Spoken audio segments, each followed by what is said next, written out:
monóxido, el óxido nitroso y ese tipo de cosas, pero no necesariamente los GI.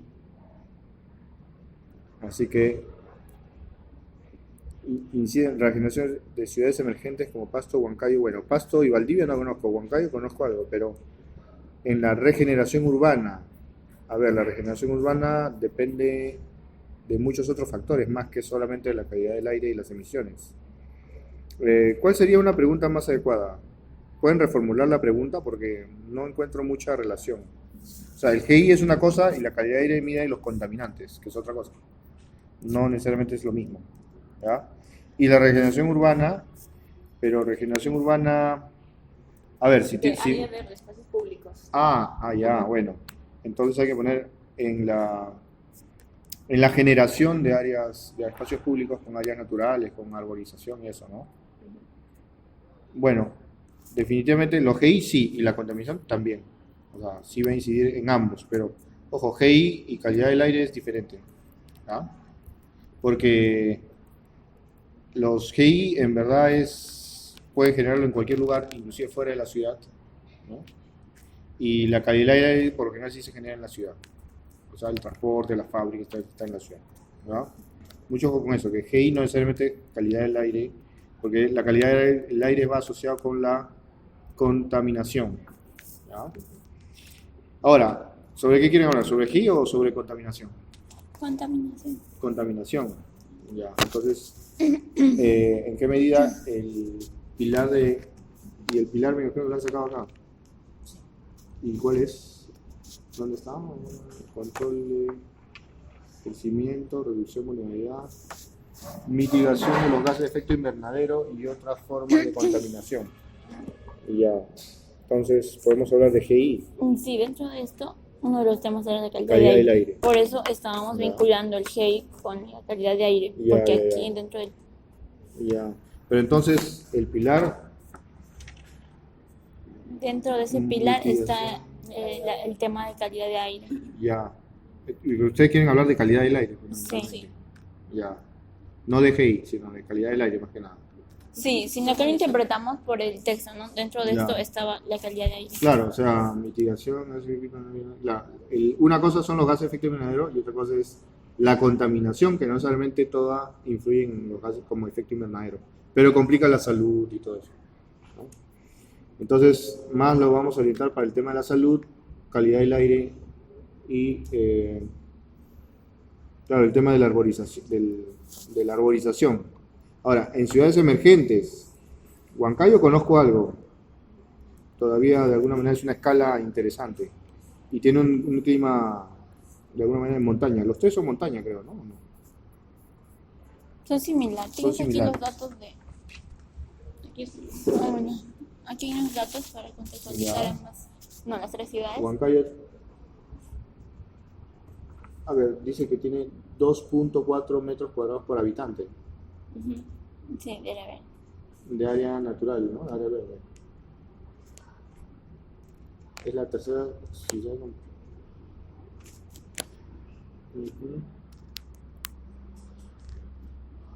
A 2.4 ya. ¿Y Valdivia cuánto tiene? También tiene menos, tiene 1. Pasto, tiene 1 metro cuadrado. Y Valdivia. Igual que Huancayo. 2.4, similar a Huancayo.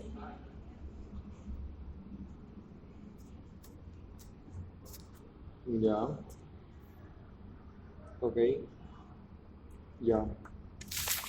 Bueno, sobre el tema de la salud, fundamentalmente, mientras más árboles, hay una mayor absorción de contaminantes. Eso está claro. Ahora, ¿cuántos árboles por habitante? Eso es lo que hay que determinar. Esa es la idea, es tener más cantidad de árboles por habitante. Entonces, en la calidad de aire... Fundamentalmente son los árboles. Claro. No necesariamente las áreas planas, sino los árboles. ¿Hay algunos árboles que son más recomendables para cierto? Seguramente que sí, pero no los manejo en este momento. Pero sí, seguramente debe haber. Y sería cuestión de indagar un poquito más en árboles que se adapten sobre todo a la altura, porque Huancayo es una ciudad en altura. Pasto y Valdivia no estoy muy seguro, pero seguramente tienen algo de altitud, es posible. ¿Ya? ¿Y cómo ha sido la planificación en Huancayo? O sea, porque, por ejemplo, en Curitiba estaban dando Ujú. prioridad a estas áreas grandes y Ajá. algunas políticas estaban en contra porque se estaba quitando espacio para la vivienda. Ujú. Entonces, acerca de Huancayo, o sea, Bueno, acerca de Huancayo habría que analizar cómo ha sido su proceso de evolución y cómo está actualmente, ¿no? Cuáles serían las... Fundamentalmente el reglamento de habilitaciones urbanas es lo que de alguna manera guía un poco los nuevos procesos de densificación, habría que analizar ahí, pero sé que de alguna manera los últimos reglamentos de acondicionamiento territorial han restado área natural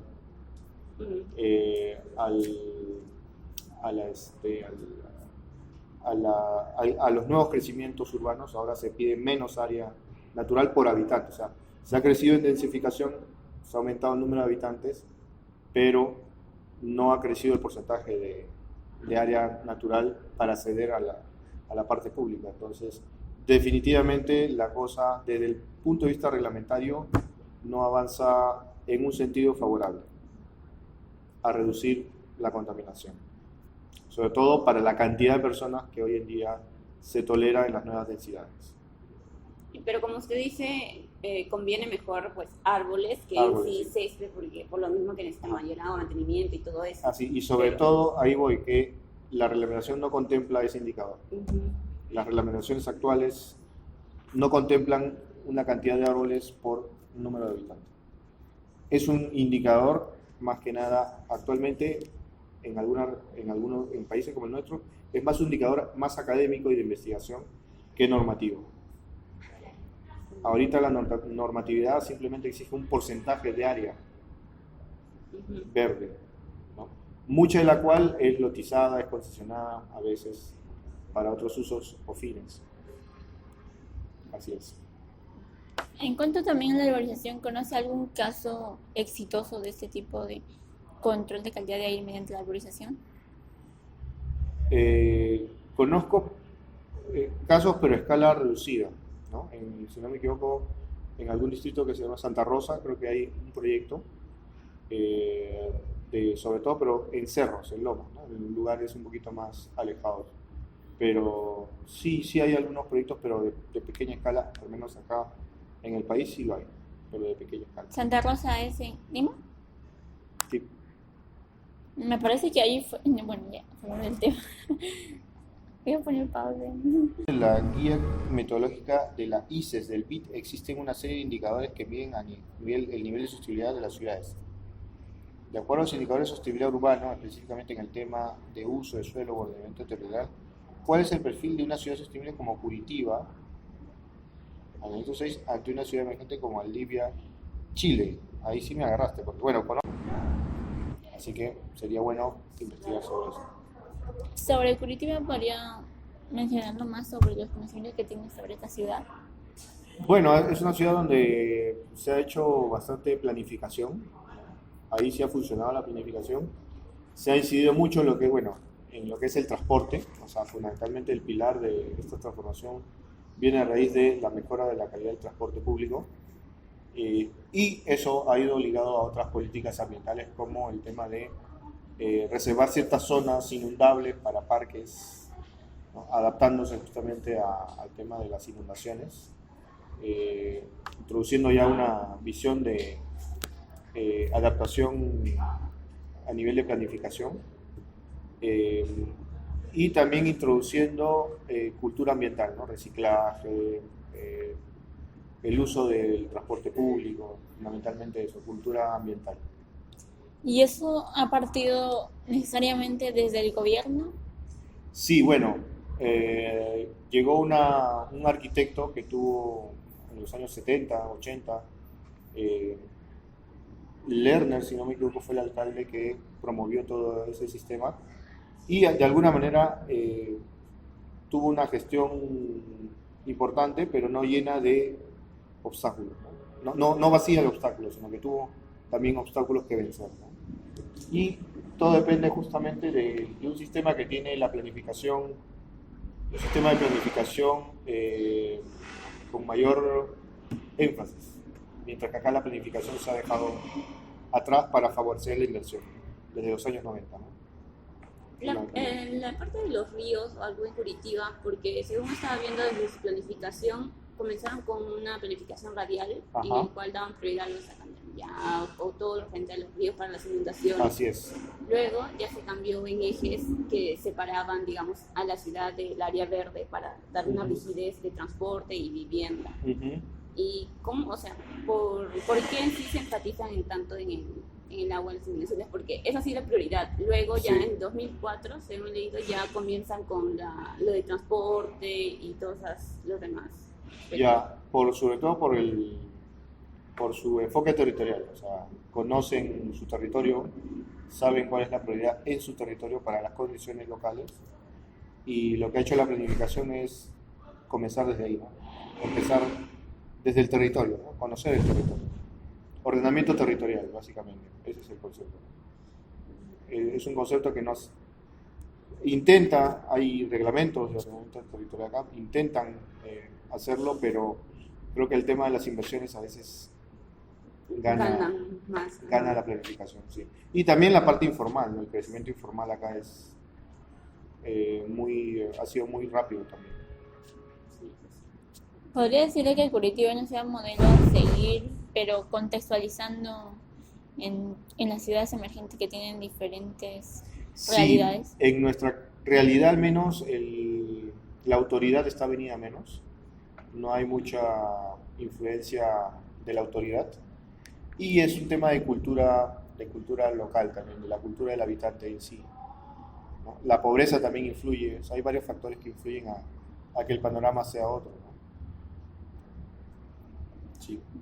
Hablando de la regeneración urbana de ciudades emergentes de América Latina, donde ciudad emergente es aquel territorio urbano que según su población y en relación con el total de su país se califica como ciudad intermedia, pero además se encuentra en constante crecimiento poblacional y económico, se desarrolla en un medio estable. En la dimensión sostenible urbana, ¿de qué manera interviene el pilar de control de crecimiento y mejora del hábitat urbano en la densidad y diversidad de uso mixtura urbana con el proceso de crecimiento? Bueno, el pilar del control de crecimiento tiene que ver mucho con los parámetros urbanísticos que define la planificación o los planes urbanos. Usualmente las zonificaciones establecen parámetros urbanos donde no se favorece mucho la mixtura. Y esto va asociado también con reglas del mercado actuales en nuestro medio, que hacen que se creen edificios sin mixtura y también barrios más homogéneos, debido justamente a una mezcla de dos factores, que son los planes de desarrollo y los procesos de mercado.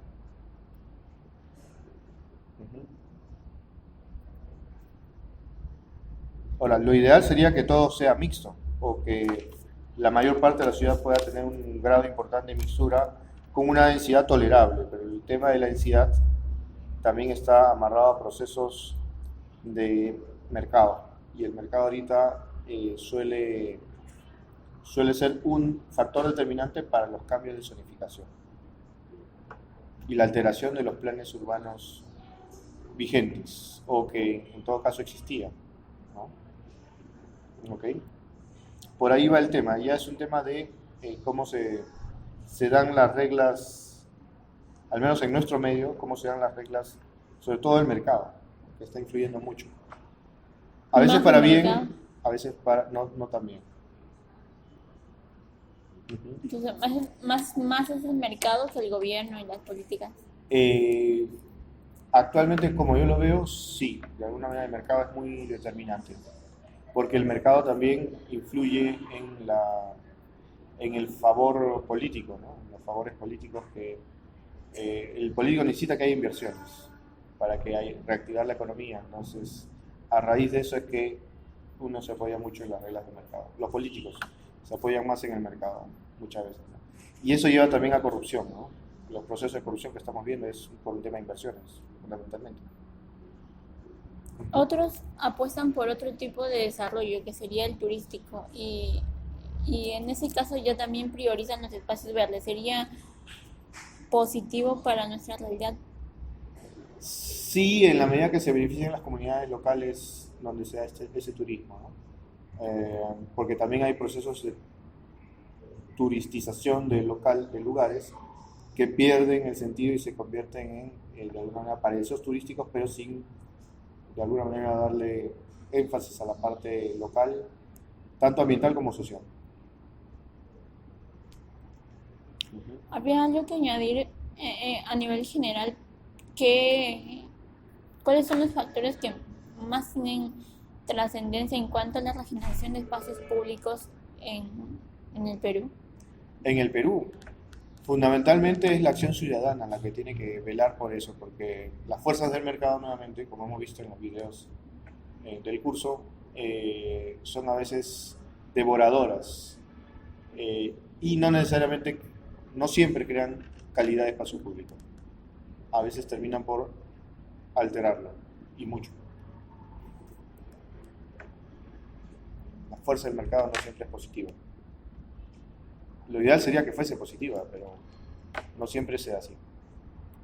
Deberían acoplarse ambos, porque, por ejemplo, para el reglamento de Curitiba decían donde hayan grifos, donde hayan comercio, tiene que haber área verde, el peatón es la prioridad y los autos tienen que buscar un estacionamiento lejos de ellos. Ajá. Por lo mismo, para que favorezca a la comunidad, a las A la personas. comunidad y a los espacios públicos. Claro, han logrado un equilibrio, ¿no? El lograr ese equilibrio requiere mucho manejo político, mucha, de alguna manera, solvencia política, que en nuestro medio un poco está venida menos. Sí. ¿Conoce algunas normativas en el país que ayuden o incentiven la generación urbana, El espacio público, sí. público? Hay municipios que han establecido de alguna manera algunos, entre comillas, bonos de alguna manera de retribución, ¿no? Si dejas más espacio público, de alguna manera, si el proyecto se certifica ambientalmente con alguna certificación, pues puede lograr otra altura o más altura, más pisos, puede sacarle algo más de rentabilidad. Así se está manejando en algunos municipios de acá en Lima. San Borja, por ejemplo, tiene una normativa de techos verdes, ¿no? Sí, pero eso ahí vemos que puede resultar negativo, ¿no? A nivel de consumo de agua, sí, ¿no? Y si no, se trabaja con plantas que no consuman agua. Pero creo que el indicador fundamental es número de árboles por habitante, ¿no? Mientras ese indicador aumente, lamentablemente no es un indicador que se maneje.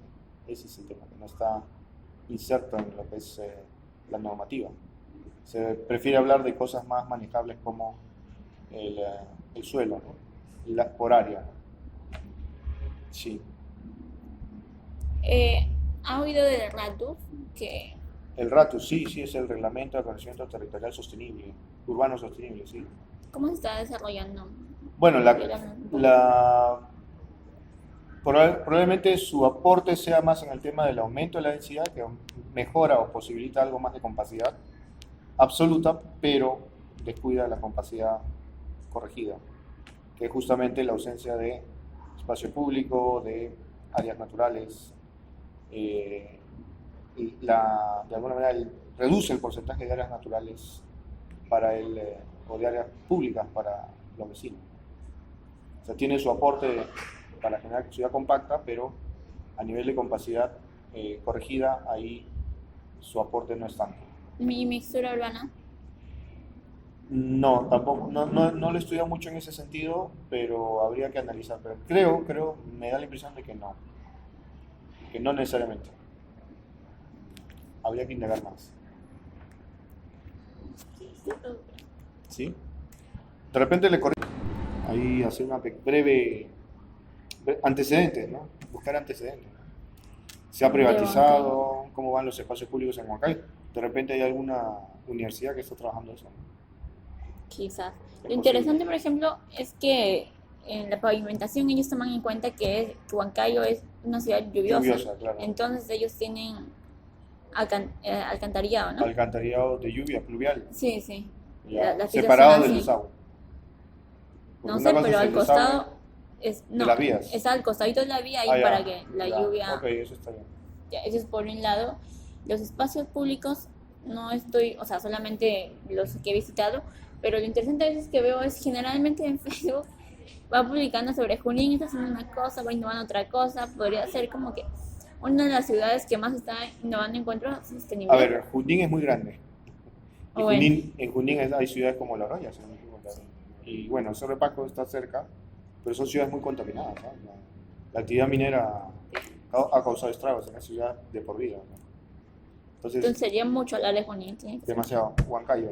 Hay que investigar qué pasa en Huancayo, porque Junín hay una ciudad argentina que se llama Junín, que está haciendo reciclaje y todo. Bueno, esa es otra ciudad. Pero hay que analizar mucho más a la ciudad, apuntar a la ciudad. Ver estudios urbanos de Junín, de los últimos 20 años, por lo menos. Sí. Está interesante.